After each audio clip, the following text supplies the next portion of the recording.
Welcome back to the 127 Fit podcast. Today's guest is a serial entrepreneur.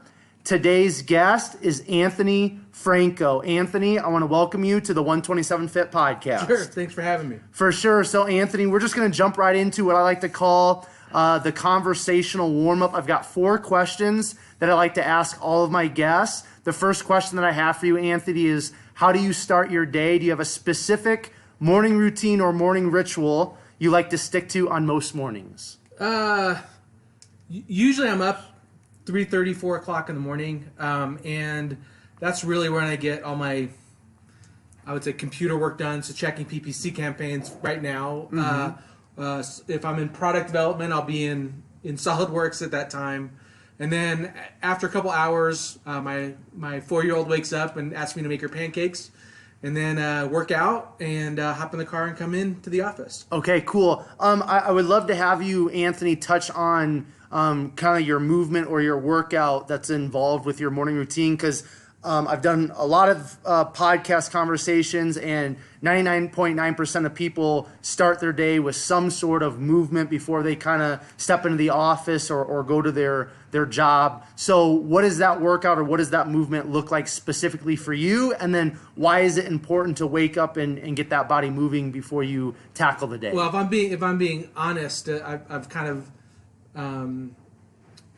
haven't been as active as I would want to be over the holiday season. I just purchased an Oculus Quest, and that's what my workout routine is now. I put that in and do VR boxing. Okay, cool, and cool. It's kicking my ass. It's awesome. Sweet. So is that just kind of getting that movement in the morning, or trying to work that back into your routine? Is that just kind of help wake up the body, wake up the brain, get the blood flowing, or is there maybe another specific reason why you like to do the workout in the morning? Well, it's you feel so much better throughout the day. It's like that and 2 cups of coffee and I'm golden. Right. Okay, cool. All right, so the second question that I have for you, Anthony, is there a favorite book or book that you like to gift often? So the book that kind of changed my perspective was a book called Strengths Finder.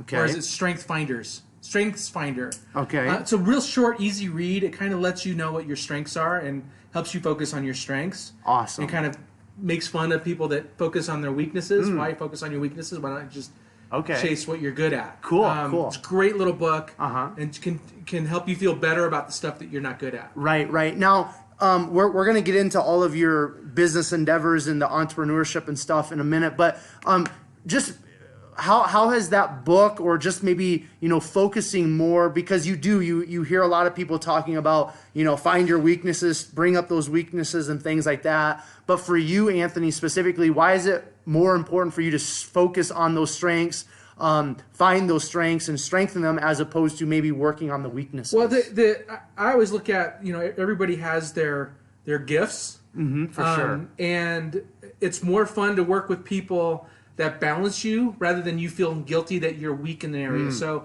for our organization, it's all about finding where we're weak as a company and filling that in. Okay. And if I have to fill in a place where I'm weak, it's not going to be as good as I find somebody that is strong in a specific area. For sure. I'm not very detail oriented, and I used to feel like that was a something I had to work on, right? Like I felt bad about myself for not being good at that. But I'm more creative, like chaotic environments. Yeah. And so I find I'm more productive when I can be doing what I'm good at. Awesome. And if I find somebody that is strong in the area where I'm weak, they also appreciate and can balance me, and I balance them, and that working relationship. And it's not just one people; it's a group of people. Yeah. So cool. I guess what I'm saying is, and this book says it really well. It's like, why work most of your time on your weaknesses when really what you have fun in and what you enjoy is working where you're strong at. Yeah. Cool. Very well put. And I appreciate you sharing that insight. Now, the next question, I like to preface it. First of all, the question is favorite quote, mantra, or word. And I like to preface it with we all go through different seasons in life. Maybe this is a favorite quote, mantra, word for this new year, 2020, or maybe it's a favorite quote or mantra from a previous season of life. But however you want to take that, Anthony, favorite quote, mantra, or word. I love the phrase "success and comfort are not compatible." Okay, cool. Do you want to expound on that for me a little bit? Why is that so meaningful to you specifically? Well, so every time in my life where I've found like I've felt like I've made it and gotten comfortable, I'm miserable, and also I don't progress. I don't grow as an individual. Right. So this may sound like I live an anxious life, which I guess I kind of do, but I'm always looking for areas to make myself uncomfortable because that's where I find I grow. Beautiful. It really applies well for me. Yeah, and I agree 100%. You know, being a personal trainer and, you know, being very involved in physical fitness, it's like we don't grow in life as human beings, whether it's business, whether it's more the physical fitness. We don't grow as human beings unless we put ourselves in those uncomfortable situations. Yeah. So I agree wholeheartedly on that. Now, the last question, favorite or most listened to podcast. And again, if you listen to podcasts, great. If not, maybe there's a motivational speaker. Maybe there's somebody on social media that you gain a lot of value from through maybe their TED Talks or something like that. But favorite or most listened to podcast. I guess, when I read that question before we started, I was like, I don't listen to that much right now. We're just so busy here. Right, I understand. I do every once in a while. Well, I subscribe to TEDx. For sure. The TED Talks. Love those. Those are such a diverse group of topics that I find that I can always pick something up. So I would guess the TED stuff is right now my favorite. Very cool. Do you have any ambition to maybe do a TED Talk someday? Because I know they have one here locally in Denver, don't they? And then Boulder as well. Yeah, I just don't know what I would talk about. Okay, but I'm sure you could find something to talk about. But that would be cool. Yeah, I think that'd be fun. awesome. Yeah, cool. All right, so at this kind of stage in our conversation, I just kind of want to transition into your backstory a little bit, Anthony. So if you don't mind sharing with myself and the 127 Fit podcast listeners, where did you grow up? What did those younger years look like? Were you involved in extracurricular activities? Were you involved in sports? Kind of what shaped those younger years for you? Yeah, so I grew up in Orange County, California. Okay, cool. We could see the Disneyland fireworks from my front porch. Sweet. I would say my academic career was shaky. I spent my entire time in the computer lab. So I was a total nerd in high school. Yeah. But because I spent all my time there, I failed other classes, so I barely graduated high school. Yeah. Tried a semester of college out, hated it. I did play football until my junior year, and then I dislocated my knee, and I didn't go back. Yeah. And then meandered for 10 years working in restaurants and trying to figure out who I was and trying to figure out what I wanted to be. Took a graphic design course, and it put me back into what I loved, which was computer. Okay. And then from there, I started my entrepreneurial career. Okay, so I want to touch on, you mentioned spending a lot of time like in the computer lab when you're younger. Apple IIe computer. What sparked your interest in computers in the beginning? Was it one of your parents? Was it a family member? Was it a school teacher? Why did that kind of attract you or draw you in? It allowed me not to have to interact with people. Okay. So most people that know me now don't believe this, but I was a total introvert. Right. I still am. And in high school, sitting in front of a computer, first of all, what I love about computer programming or computers in general, in most circumstances, it works or it doesn't. Like, it's very binary.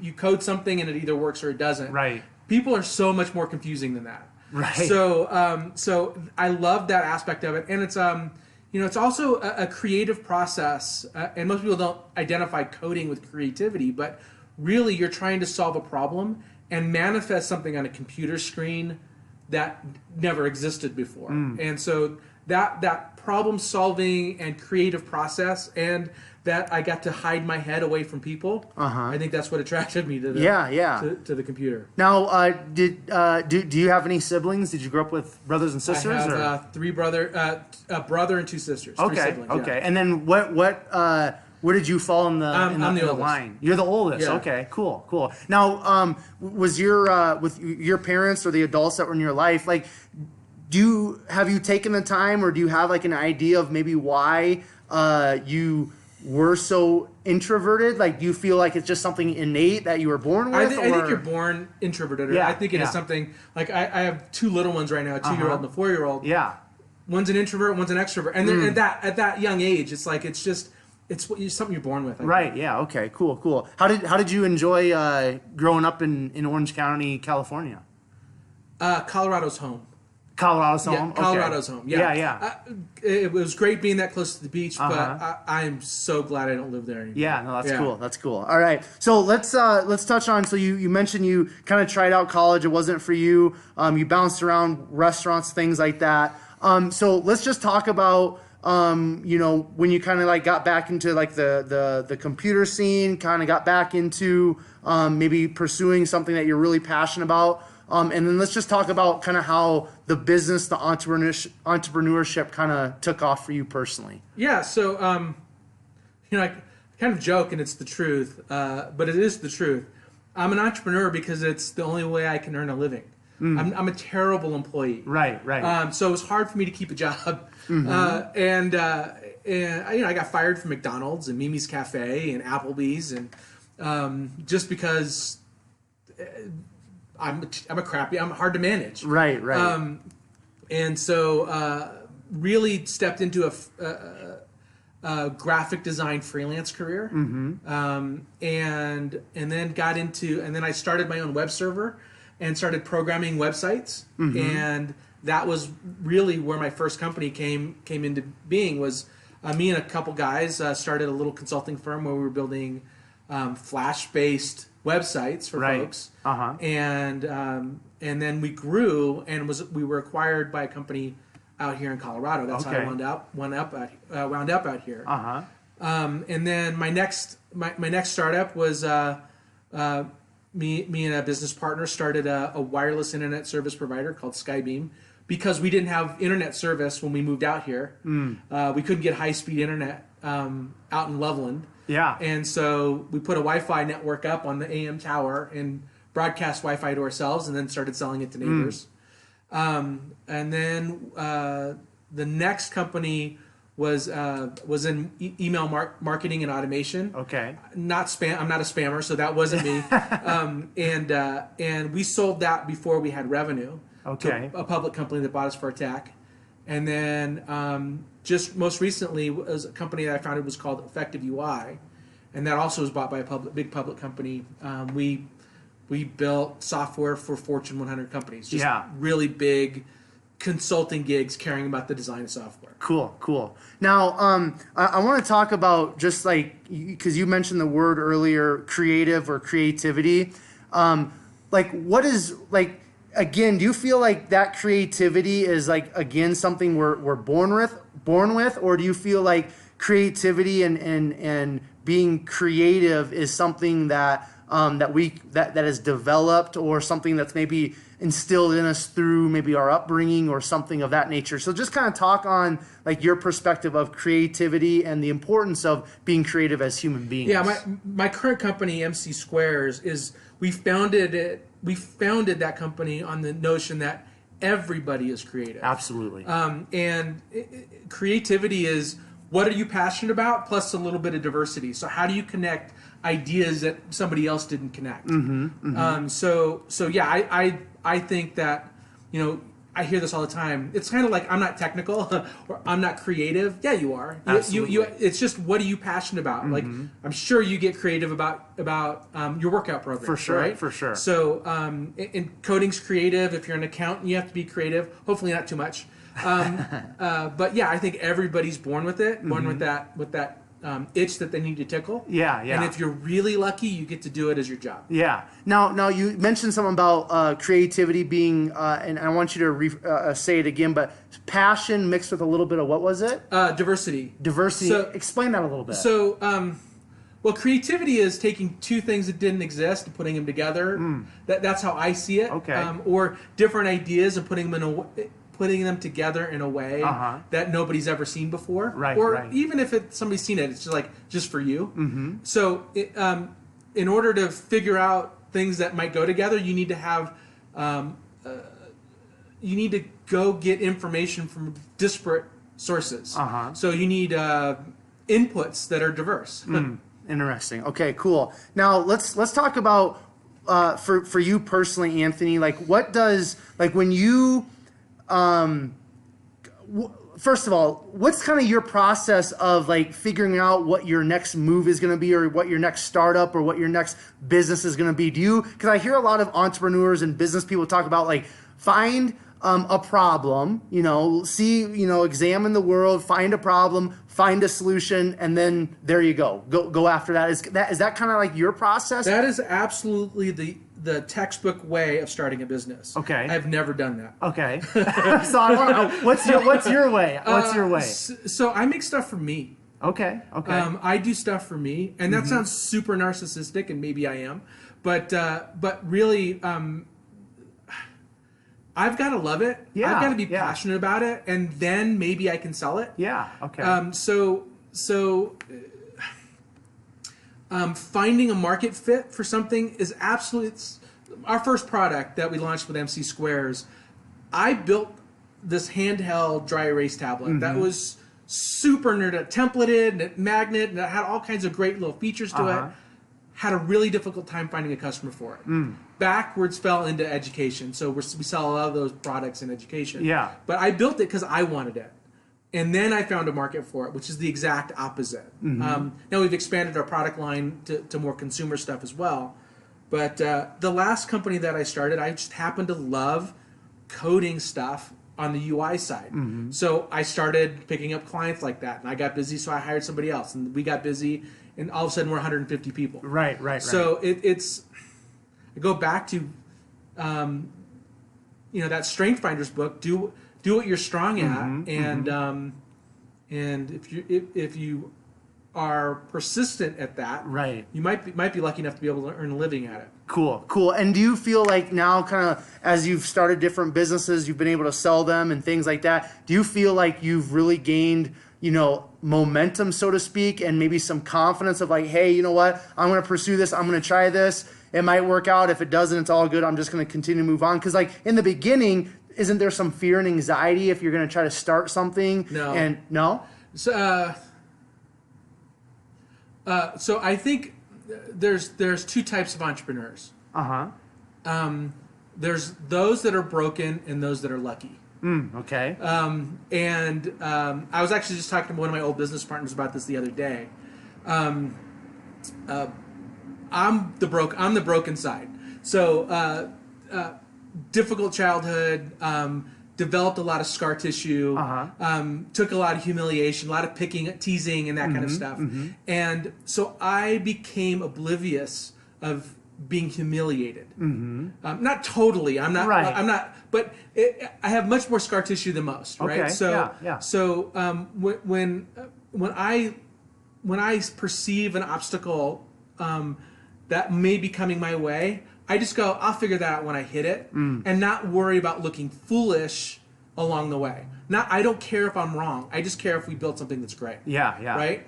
So that entrepreneur, I think, I think because I have that mentality and that scar tissue, I'm able to stick with something a little bit longer than some. Okay. And I'm willing to take risks that some people aren't willing to make. For sure. And then on the lucky side, there's nothing wrong with being lucky, right? So right idea, right investor, or right market, and you get lucky. Right.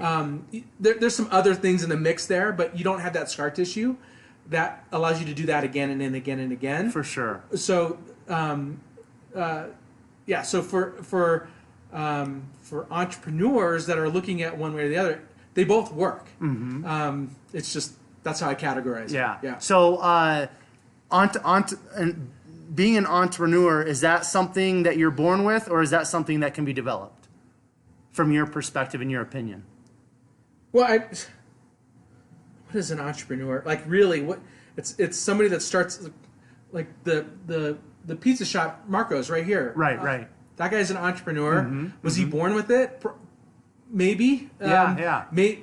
Maybe he just had a passion for restaurant. Like I guess on the scar tissue side, if you want to be successful over and over and over again, I think that's developed like a muscle. Right. Of course. Yeah. So hard question to answer. I struggle with what an entrepreneur is. Is it somebody that has an idea and wants to build a product, or is it somebody that has a business that's in revenue or is profitable? Like, what stage are you an entrepreneur? Yeah. Or what stage are you a manager? I don't know if I have a good answer for that. No, that's cool, but I just, because there's, everybody seems to have an answer, and it's just something that fascinates me, right? Because it's like, there's a lot of different ways that you could take that in regards to being an entrepreneur. I think the actual, Webster's dictionary version is like taking a financial risk, you know what I mean? So, but nowadays with social media, like we've got Instagram, entrepreneurs, and there's all kinds of crazy stuff. There's no financial risk there. It's just fascinating though to ask somebody that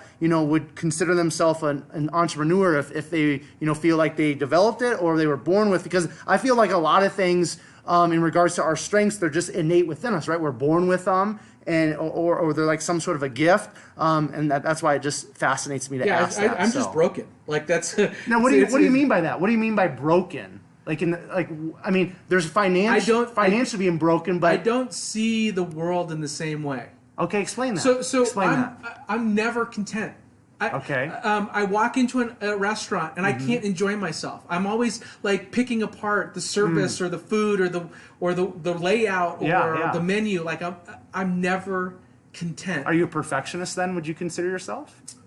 No, okay. I wouldn't. I'm just never content. Okay. Yeah, definitely not a perfectionist. So we launch products all the time that we're like, I'm not sure if this is going to work. Perfectionism is the first thing that kills a product. Right. If it's perfect, then you launched it too late. For sure. Yeah. But yeah, it's that always like competitive. I want to achieve the next thing. Yeah. Right. Does that ever exhaust you? It exhausts the people around me. Okay. Yeah. Okay. I get exhausted when I'm bored. When there's not a puzzle to solve. My wife is exhausted by me. That's awesome. Okay, so that's going to be a perfect segue, because something that I really wanted to discuss with you, because there's kind of two different sides to this, what I'm going to ask you, but the word balance, that's been very popularized, in our culture with social media. Everybody's like, oh, you've got to have balance. That's kind of one side of the spectrum. And the other side of the spectrum is, if you want to be great at anything, there's no such thing as balance. So I kind of have an idea maybe where you're going to take this. But for you, when I say the word balance, what's your perspective on balance in terms of being successful in life? And again, success is kind of one of those terms that success is happiness. Right. Okay. So I don't think of success. I don't do what I do for the money. Right. Okay. That's not the measure of success. It's like, am I enjoying what I'm doing? And more importantly, are the people that I'm working with enjoying what they're doing? And do our customers love what we're doing? Right. That's success for me. But that has nothing to do with balance. Right. Balance is one of those words that means something different to everybody. So do I respect people that say I need a work-life balance? Absolutely. Yeah. Do I have that same thought process? I actually have to think and say, hey, it's not like my brain is constantly seeking balance. I have to remind myself to go, you need to spend some time with your kids or your wife. I need to snap out of the imbalance of my life to go do the things that for the people that I care about. So I would say I am genetically wired to be unbalanced. Again, broken. And so this whole thing about balance equals happiness, I totally disagree with.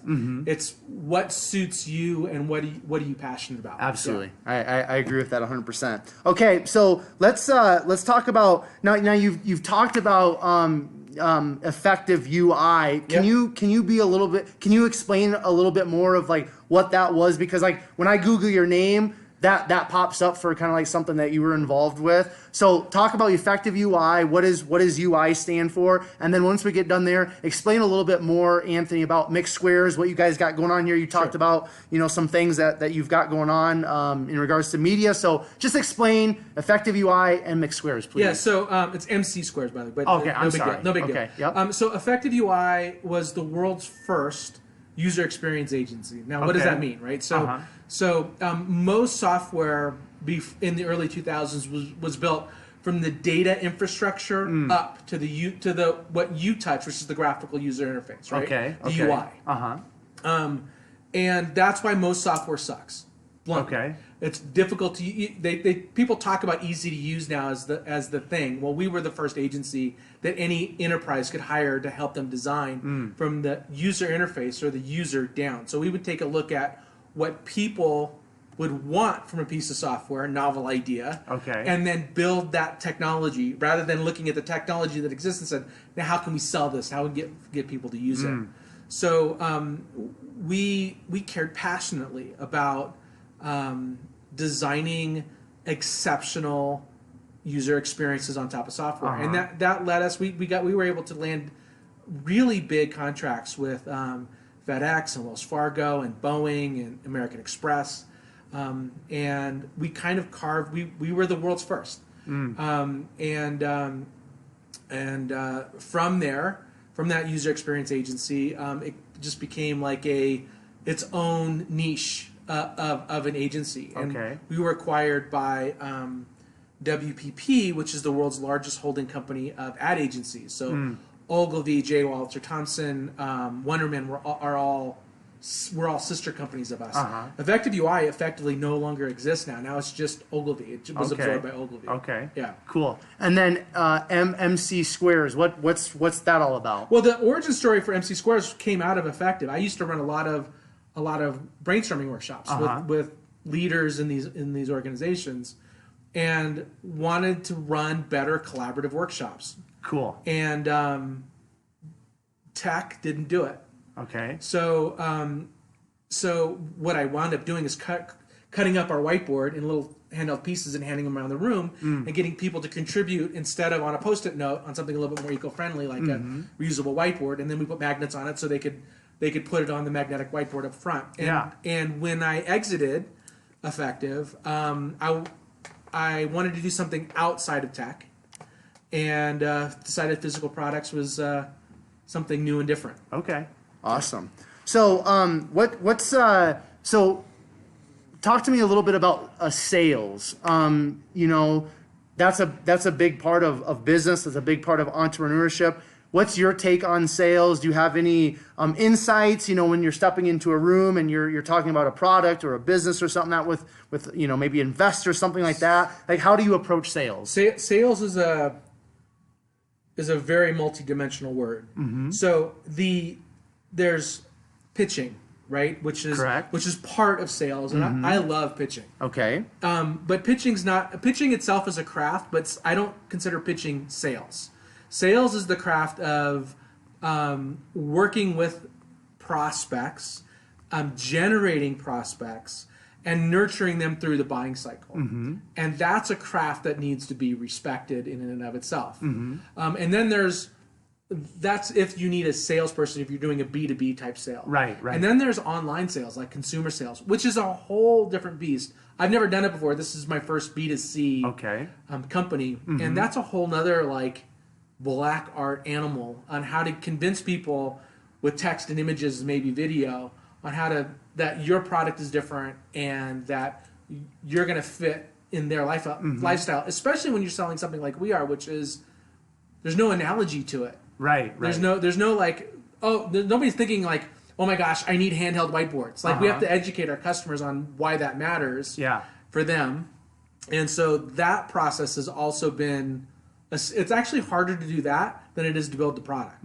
So I don't know if I'm answering your question or if I'm rambling here, but No, you're fine. So you said you enjoy pitching. So pitching is a part of the sales funnel, the sales process. So just give me some examples, or give me maybe some tips for the listeners in regards to kind of how you approach pitching. So for me, the first rule of any presentation is you have to entertain first. Okay.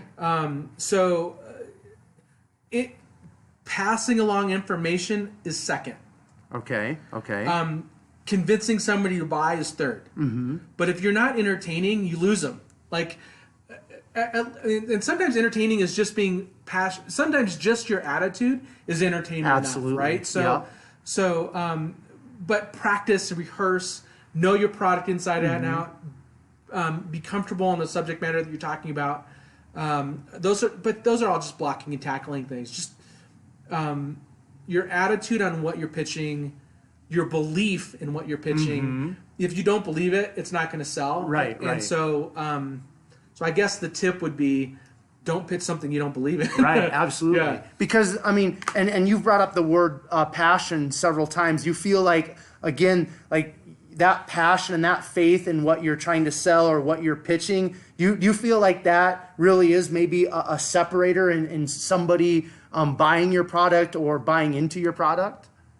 Well, yeah. How is somebody going to buy something that you don't believe in? Right. That you're not passionate about? Right. So yeah, 100%. But we know there's all kinds of people that are out there. They're selling, financial services, this and or that, IT, and it's like they're not passionate. But they're making money. So I you know what I mean. So I think it's very important to have that passion. That's the well. Again, separating the difference between pitching, right, and sales. Selling. Yeah, okay. And I think there's a big difference, okay. and I totally respect the craft of sales. Yeah. And so that's pitching is the magic part, right? It's the 5 or 10%. For me, it's the fun part. Yeah. The 95% of the sales funnel that is the craft and the process of sales. I also respect that just as much.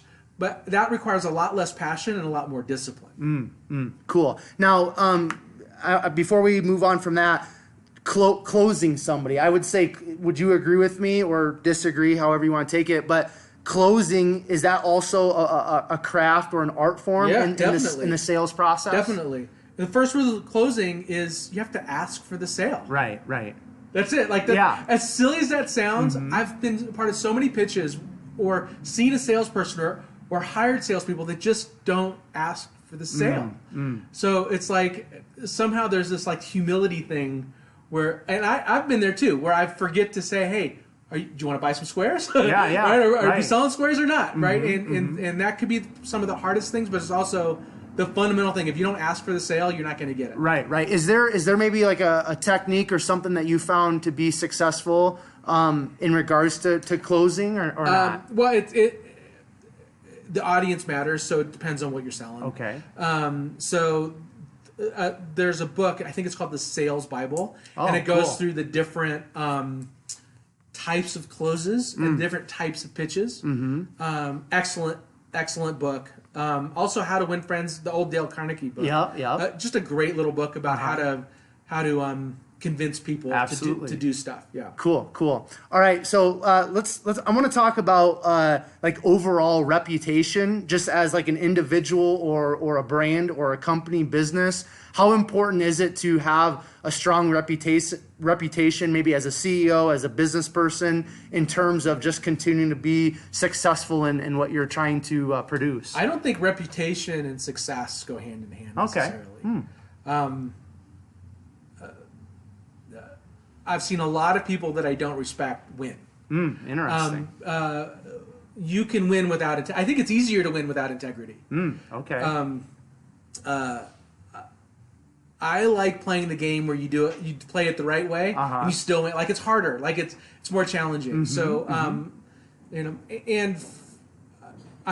not in it for the cash. Right. I'm in it. I want to play this game for the rest of my life. Yeah. And in order to have permission to do that, I can't piss too many people off. Right. Yeah. So you can't please everybody all the time. But so I play the game in a way where I want to. I want that person to want to come work with me again. So For sure. reputation for me is super important. Right. But I also understand there's people out there that just want to earn the paycheck and then go retire on a beach. Yeah. Okay, if that's for you. Not for me. Yeah. Now, in regards to like business environment, what type of environment or culture do you try to create when you have a business for your employees or the people that are working alongside you? Meritocracy. So the best idea wins. The best results win. It's not. It's the culture is. So again, working with my strengths, I'm terrible at micromanaging. Okay. And I hate it. Therefore, I'm terrible at it. Yeah. Right? Yeah. So hiring people that don't need to be micromanaged, which requires a specific culture. So if you hire somebody that requires it, you got to move them on quickly. But also it sometimes that attracts the right people, where they don't want to be micromanaged and they can deal and win based on metrics that we all agree on, rather than me telling them how to do something. So my leadership style is set a general direction and vision and goals, and then contribute where I can, serve where I can, and let as much as sometimes as difficult it is to do, but let the people in the company do what they're really great at and stay out of their way. So like when you're going to hire somebody, and I'm sure it probably depends on the position, but what are you looking for? Not necessarily skill wise, but just in a person, maybe their traits, their personality. Like what type of person do you want to plug into your business or your company? So people talk about culture fit all the time, and that's a really hard thing to quantify. And it's different for every company, right? So, but the very first thing that we look for is culture fit. And for all of my companies I've been a part of, the number one trait I look for is, does this person like people? Okay, right? Yeah, that's a good one. Yeah. But in some circumstances, the answer is no, and they might not be good for a different job or a different company. Yeah. But we're in the human business, and we're trying to make people collaborate together more. And so if you don't like people, it's going to be hard for you to serve our customers. For sure. So the number one trait is this person grumpy, or are they happy about being around people? Yeah. Now, how do you go about, Anthony, finding that out? Because the typical interview process, you walk in, give your resume, all this stuff. But do you have people come in and maybe perform some work? Do you have them, surround them with some different people? How do you go about finding that? Yeah, so we're a little bit small. MC Squares is still small and growing, so we're 9 people.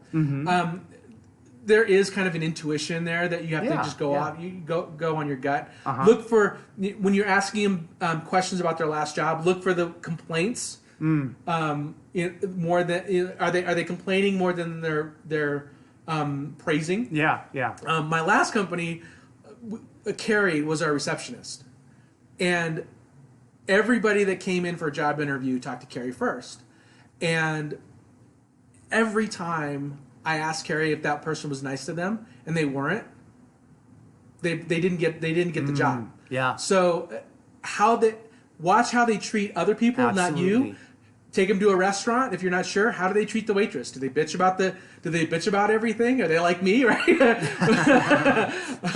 I don't bitch about everything, but in my head I do. I know, right? I understand. But yeah. So are they nice to people? Are they not nice to people? That's again, that may not be right for your company, but it's definitely right for us. Yeah. So then, and I'm just asking this because it's interesting, it's fascinating stuff. Have somebody with your experience and hiring and all that. So then, like, the talent wise, like, how do you kind of like narrow down somebody? You get, okay, they're a people person, they love people. You've kind of passed that test. How do you then kind of like get them narrowed down to like, okay, this person skill wise is going to fit what we're looking for? Usually there's a skills based test. Okay. Some kind of what I call it homework. Okay, cool. There's a couple things that we're looking for. One is, do they have the skill to do the job? Right. 2, do they think about things in a creative way? And And 3, do they care? Like, do they care? Do they want this job? Do they want to work for this company? Are they just looking for a job, or is this the job that they want? Interesting. And so that homework kind of helps us assess all 3 of those things. Okay. Yeah. Awesome. So let's talk about. You mentioned the word a couple times, servant, and that's something that's on your LinkedIn. You have servant leader. So explain why being a servant along with a leader, or how being a servant is being the right type of leader in your opinion. I gotta take that down, because that's like saying, oh, I'm so humble, right? It's like, well, don't be not necessarily. I mean, I've heard a lot of people talk about being a servant leader. So just what does that mean though to you? Like, why is the word servant so important in leadership or overseeing other people or a business?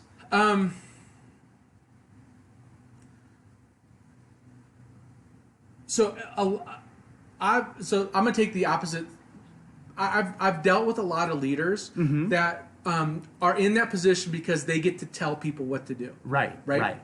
And I've never seen that management style work. Especially if you want to grow an organization and you want people to love their job. Right. So I want everybody in the company to want to help everybody else in the company. Like I want Ian to want Allison to be successful, and I want Allison to want Ryan to be successful. Absolutely, right? yeah. So that has to start with me. And so if somebody has a job, one, they know I would do that job for them if I had the time. For sure.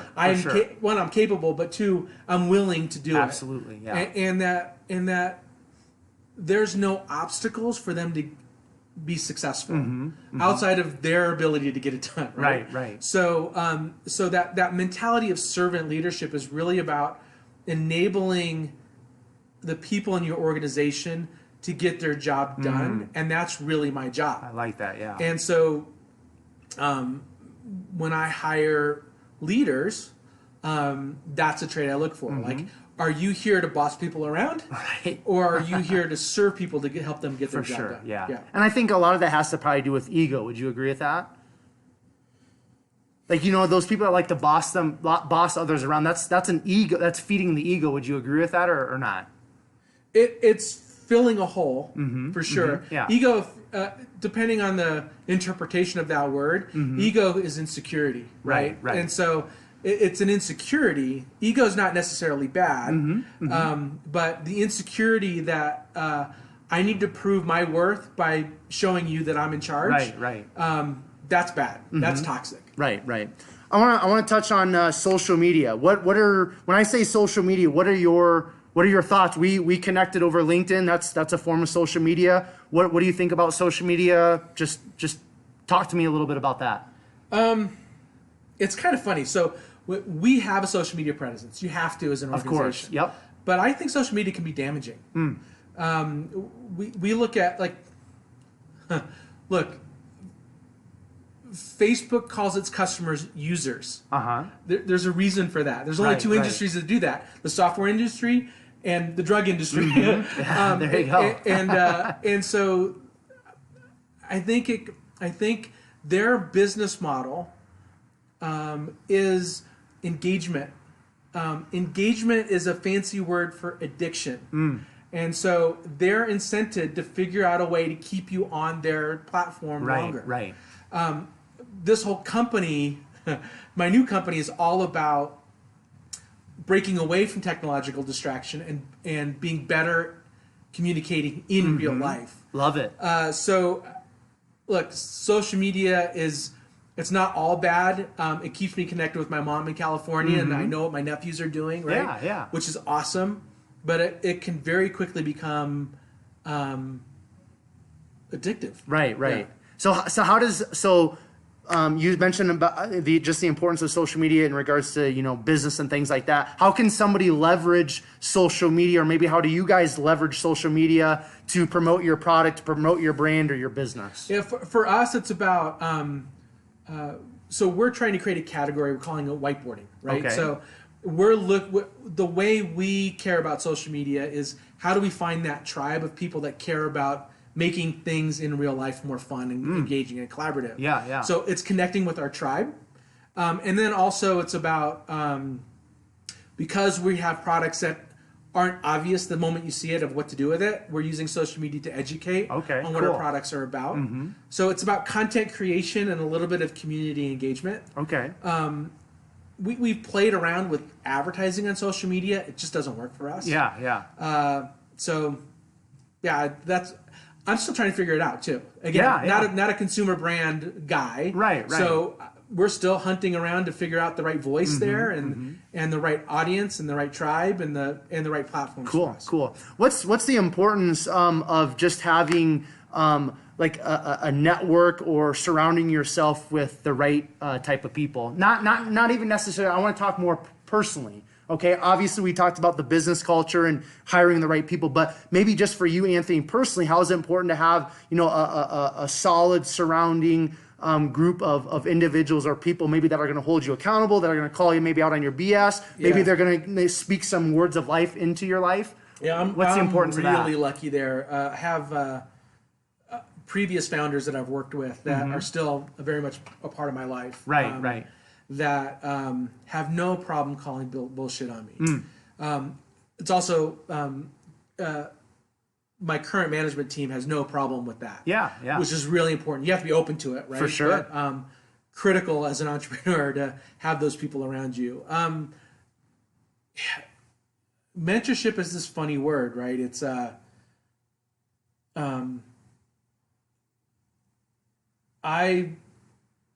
I have a small circle of friends that I really trust, and almost always I listen to them. But the key is also to know when not to, when to follow your gut. I'm not answering your question. No, you're fine. You're fine. But you have some people that you said that are in your life that are going to call you on your BS. So obviously you think that's an important thing to have, right? Yeah, totally. It's not like I'm just going to go out there and conquer the world by myself. Like, we need a network. We need people on our team, like, personally, right? Yeah. To be successful or to be happy. My worldview is not always right, as much as I wish it was true. I don't think any of ours is right. So having other people that you can just say, hey, this is what I'm thinking. And have them give their perspective on it. Super helpful. Cool. Yeah. Now when somebody, let's say a close, friend of yours calls you out on your BS, or somebody comes and says, hey, Anthony, I'm going to give you this suggestion. And you mentioned the word open. I think that's so important just for human beings overall. But how do you take criticism? How do you take somebody calling you out on your BS? How do you work that through your mind and then maybe adjust or change what you need to change? Grateful. Like, honestly, if somebody says you're full of shit, like, thank you.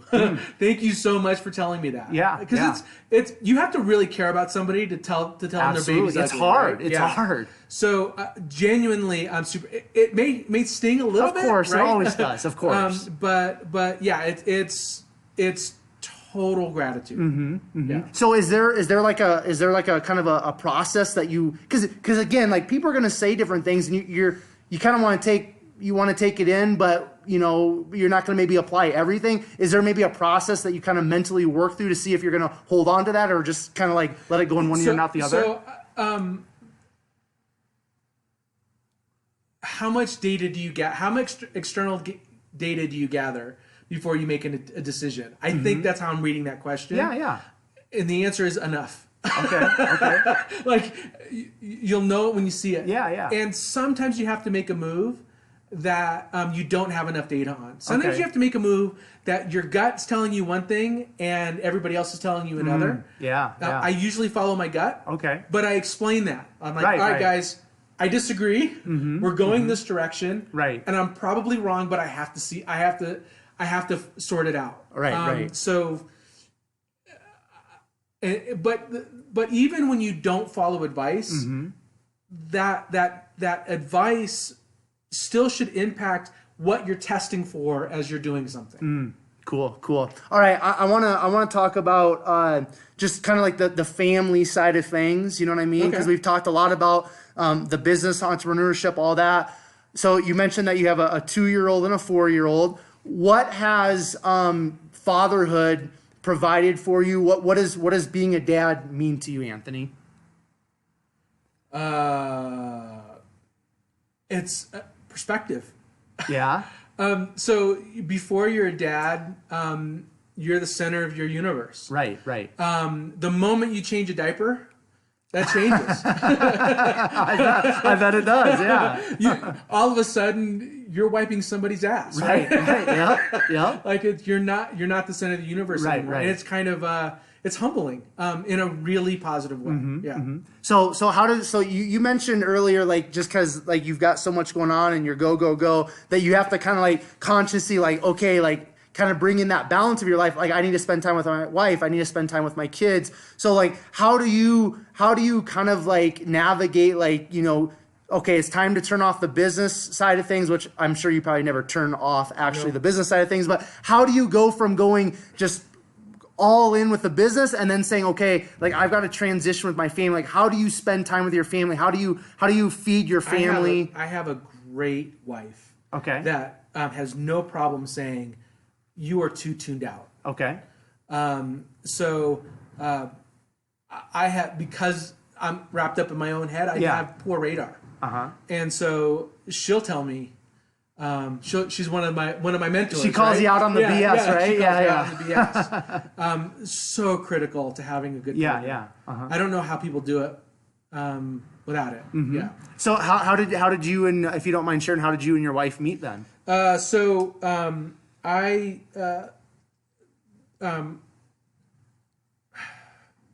I owned a restaurant in Loveland. Okay. And I actually owned it. I was going through a divorce. Okay. Went through a divorce and started this restaurant as the distraction from it. And had been divorced for a little bit, and then she walked into the restaurant. Okay. And her and her sister walked in, and they sat down at a booth and brought them over after dinner a beer batter deep fried chocolate chip cookie. Okay. And she still didn't remember. She still didn't notice me. And then she came in again and a couple times, and then I just started chatting with her. Okay. And then I did a really creepy thing. I called her at work. Okay. And I said, I'm sorry, this is creepy. I don't want to call you at work, but I don't know how. Like, you told me where you work, so I'm calling you, and asked her out. Yeah. Cool. Yeah. And then as they say, the rest is history, huh?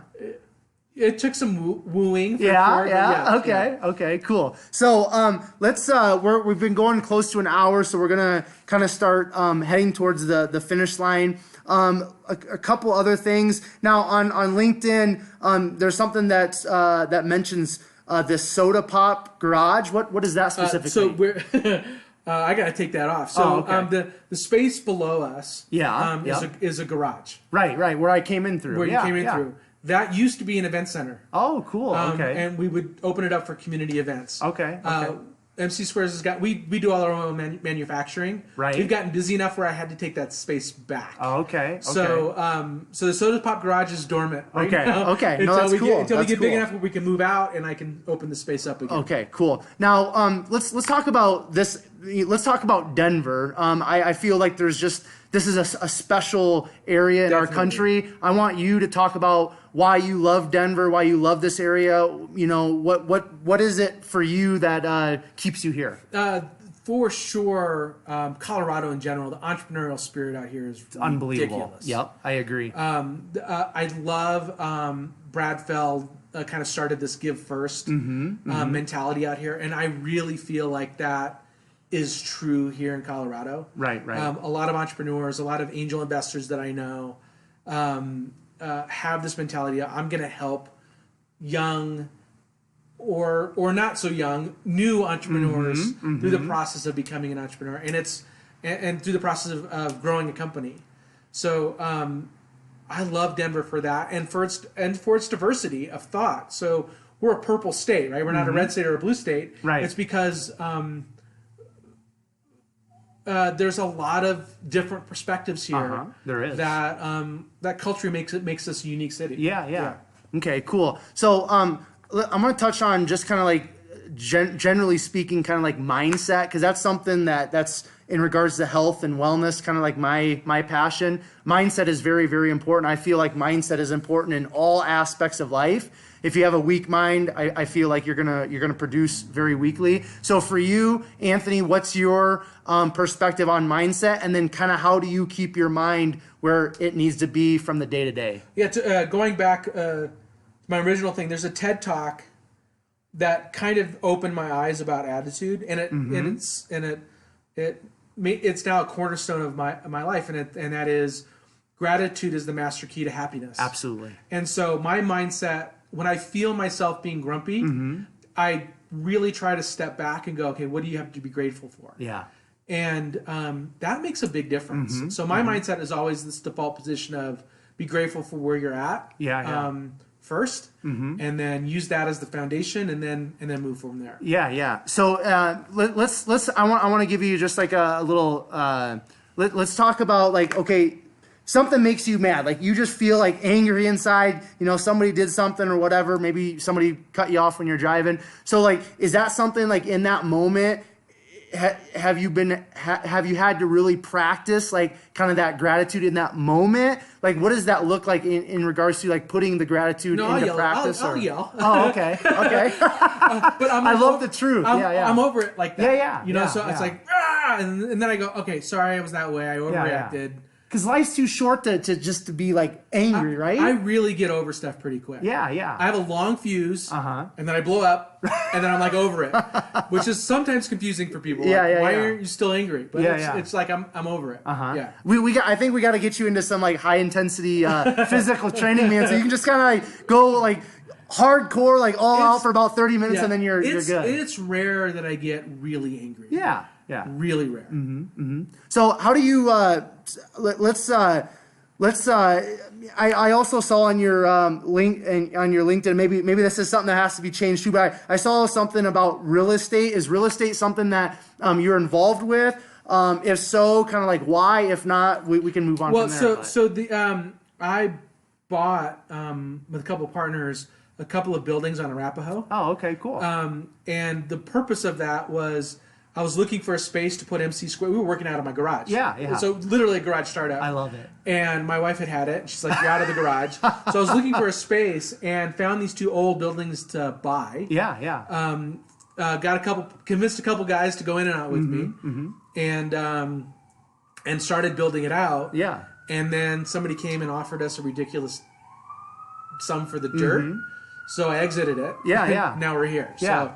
So is real estate something that that you are still interested in, or that you're still involved in? What do you think about real estate, just generally speaking? What I love about real estate for me is I like taking something. I like the creative process of designing a space. Yeah. Okay. And so what I got to do with those two buildings, and they're torn down now, so it's really sad, is creating a really beautiful space. Yeah. And so I'm interested in real estate from the perspective of, can I exercise my creative muscles in designing that space? Yeah. So just as an investment, I'm a terrible investor.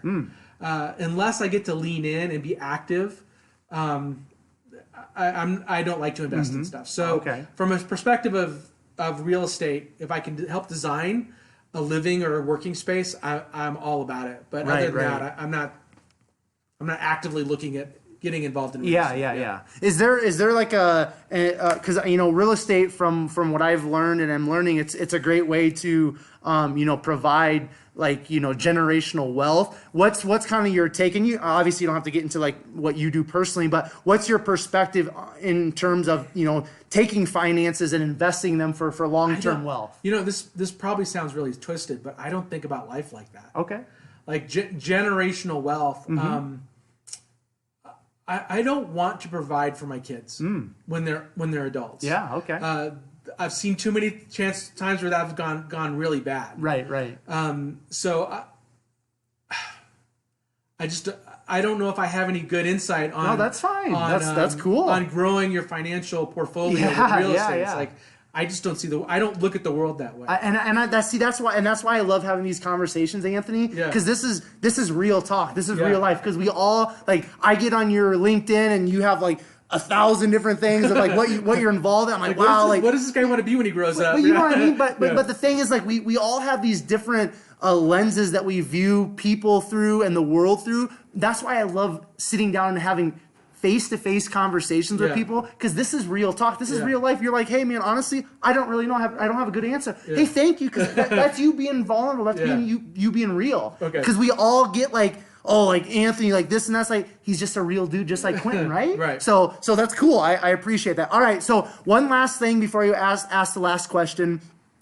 You kind of mentioned just kind of the environment here with entrepreneurship, people kind of giving back, investing in others.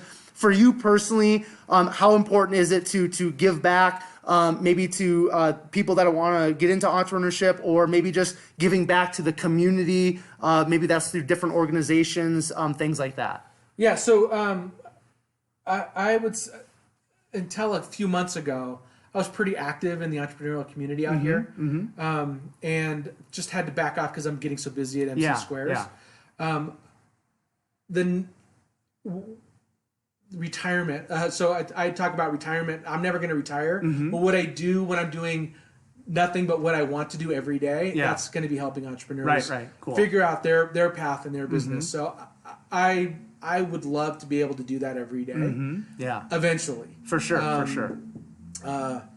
But yeah, other than that, I do sit on RVC's board, which is a lot of fun. I get to do that one little thing. Actually, I got a board meeting in an hour. But yeah, so giving back, that's really kind of a selfish give back. It's like I get to do what I want to do rather than helping somebody else. Yeah. But you're also, I believe that you're giving back just through your own example, right? Like you're living your life, and I think people can look at that and say, you know what?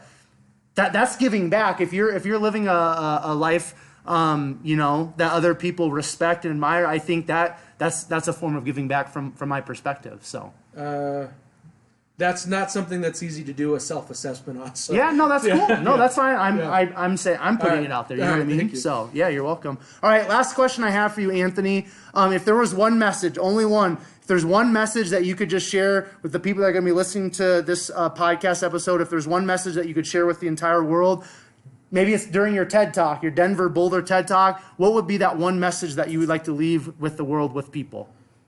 Well, I don't want to sound too self-serving here, but really the company that I'm in right now,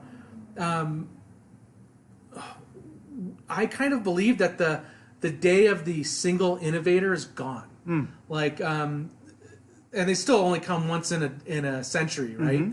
So for me right now, what I'm getting really passionate about is go engage people that think like you and don't think like you, and find a way to build something great together. For sure. So go collaborate in real life, and I know that's almost our mission statement for MC Squares, and I really don't want to make this a commercial, but that's really what I'm passionate about right now. Cool. So before I kind of wrap things up, if somebody wants to find out more about you, find out more about MC Squares, all the things, where can you send people? Where can people find out more about you guys? On LinkedIn, I'm LinkedIn. My profile is Anthony Franco. Yep. And mcsquares.com or Amazon.com/MCSquares. Okay, perfect. So, Anthony, I really appreciate the time today. I appreciate you sharing your story, touching on a lot of different topics. We had a thorough conversation, so thank you very much. Thank you. It was great being here. Thanks for having me. Absolutely. All right, so 127 Fit podcast listeners, once again, I just want to thank you so very much for your listening ears. Thank you for hanging out with Anthony and myself today on the 127 Fit podcast. Excuse me. If you would like to find out more about the guests that I'm bringing onto the podcast, or if you'd like to find out more about myself personally, you can find that information on Instagram at 127fit. Facebook is at Quentin Vars. LinkedIn is at Quentin Vars. If you guys would do me a huge favor and please leave a 5-star rating and review, and also subscribe to the podcast, that would be cool. If you think you would be a great guest, or if you have a friend or an acquaintance you think would be a great guest or guest for the 127 Fit podcast, please send me an email or give this email out. The email is 127fit 127fit@gmail.com. And as you guys are finding great value in a specific episode or episodes of the 127 Fit podcast, another favor I'd ask is that you take that specific episode and episodes and share it on your Facebook and Instagram stories using the hashtag #BeSomeoneToFollow.